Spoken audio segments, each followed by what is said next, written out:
కొన్ని ఛానల్లో ఒక లేడీస్ మహిళా శక్తి ఒక బృందం తయారు చేసి నా పైన కామెంట్లు చెప్పిస్తున్నారు. రాయసింగ్ ఇదేంది, రాయసింగ్ అది ఏంది. నేను ఆ మహిళలకి ఏదైనా మా మహిళా శక్తికి వాళ్ళపైన ఏదైనా కామెంట్ చేయాలి. నేనంతా చిన్న వ్యక్తి కాదు. నేను వాళ్ళకి దండం, వాళ్ళకి సన్మానం చేస్తాను. కానీ వాళ్ళకి నేను రిక్వెస్ట్ చేస్తున్నాను, ఏదైనా చెప్పాలంటే డైరెక్ట్ రండి, ఫేస్ టు ఫేస్ చెప్పండి. వాళ్ళకి వీళ్ళకి చెప్పి అట్లాంటి మీడియాలో సోషల్ మీడియాలో కామెంట్ చేపియకండి.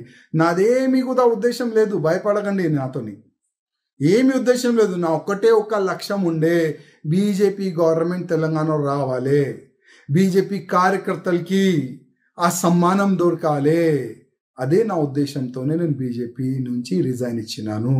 మిగతా ఏమి కూడా ఉద్దేశం లేదు. ఇంకోటి, నా రిజైన్ లెటర్ యాక్సెప్ట్ చేసినారు కేంద్రం వాళ్ళు. ఎందుకు తెలుసా? ఇది కూడా ఒక సీక్రెట్ ఉన్నది.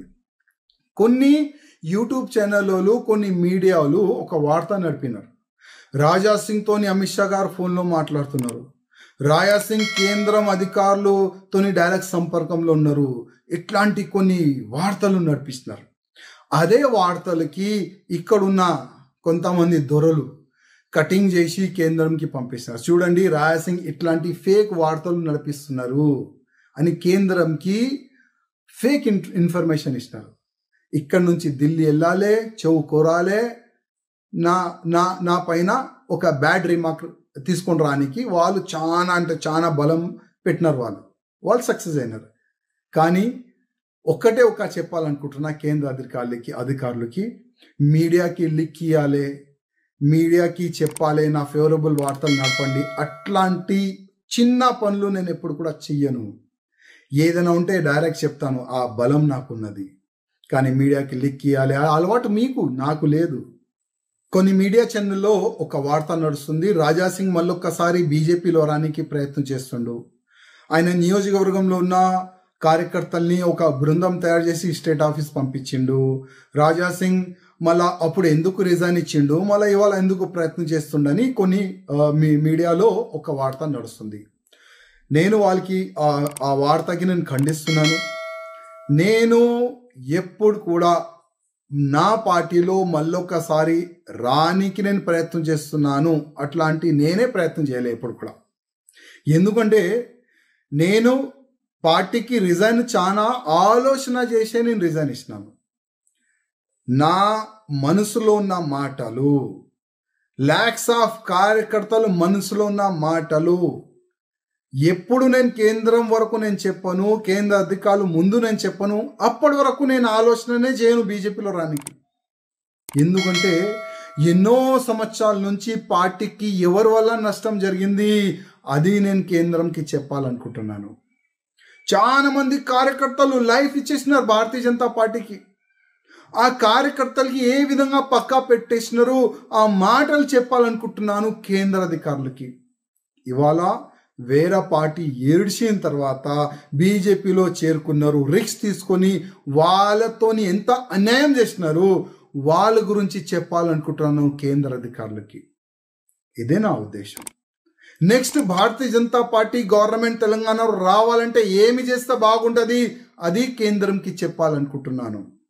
దాని వెనుక ఏమీ కూడా ప్లాన్ లేదు, ఏమీ కూడా కుట్ర లేదు. ఆ రిజైన్ వెనుక ఏమీ కూడా కుట్ర లేదు. చాలా మంది యూట్యూబ్ ఛానల్లో నడుపుతున్నారు, మీడియా ఛానల్లో నడుపుతున్నారు. రాజాసింగ్కి డైరెక్ట్ అమిత్ షా ఫోన్ చేసిండు, రాజాసింగ్కి కేంద్రం ఉన్న అధికారులు మెసేజ్ చేస్తున్నారు, నువ్వు ఎక్కడ పోకు, బీజేపీలో రా, మళ్ళొక్కసారి రా. అట్లాంటి కొన్ని ఫేక్ వార్తలు కూడా నడిపిస్తున్నారు. అట్లాంటి మెసేజ్ వచ్చే అంత పెద్ద వ్యక్తి నేను కాను. అమిత్ షా గారే డైరెక్ట్ నాకు ఫోన్ చేస్తున్నారు, కొన్ని వార్తలు నడుస్తున్నాయి. నేను అంత పెద్ద వ్యక్తి కాను. ఎప్పుడు కూడా అమిత్ షా గారు నాకు ఫోన్ చేయలేదు, చెయ్యరు కూడా. నేను చాలా చిన్న వ్యక్తి, నేను చాలా చిన్న ఒక ఎమ్మెల్యే, ఒక కాన్స్టిట్యున్సీకి ఒక చిన్న ఎమ్మెల్యే. నాకు వాళ్ళు పెద్ద మనుషులు ఎక్కడ ఫోన్ చేస్తారు భయ్. నేను 5 years వరకు కేంద్రంకి లేఖ రాసిన, మెయిల్ చేసిన. తెలంగాణలో జరుగుతున్న తప్పుల గురించి నేను మెయిల్ చేసిన, లేఖ రాసిన. కానీ ఆ మెయిల్ కానీ ఆ లేఖ కానీ వాళ్ళ దృష్టికి వచ్చిందో లేదో తెలియదు. కానీ గతంలో అమిత్ షా గారు బేగంపేట ఎయిర్పోర్ట్లో వచ్చిన తర్వాత కూడా రిక్వెస్ట్ చేస్తాను, సార్ కలవాలి, చాలా తప్పులు జరుగుతున్నాయి తెలంగాణలో. అమిత్ షా గారు ఒక మంచి మనసుతో చెప్పినారు, నేను పిలుస్తాను. కానీ దానికైనా ముందే తెలంగాణలో ఏమైంది అందరికీ తెలుసు, చాలా తప్పు జరిగింది. రామచంద్రరావు గారు మంచి వ్యక్తి కాడు నేను చెప్తలేను, ఆయన మంచి ఒక రైటర్, కానీ మాకు ఒక ఫైటర్ కావాలి. తెలంగాణలో భారతీయ జనతా పార్టీ గవర్నమెంట్ రావాలంటే మాకు ఒక ఫైటర్ కావాలి. ఎప్పుడు కూడా నేను పదవికి ఆశ పడలే.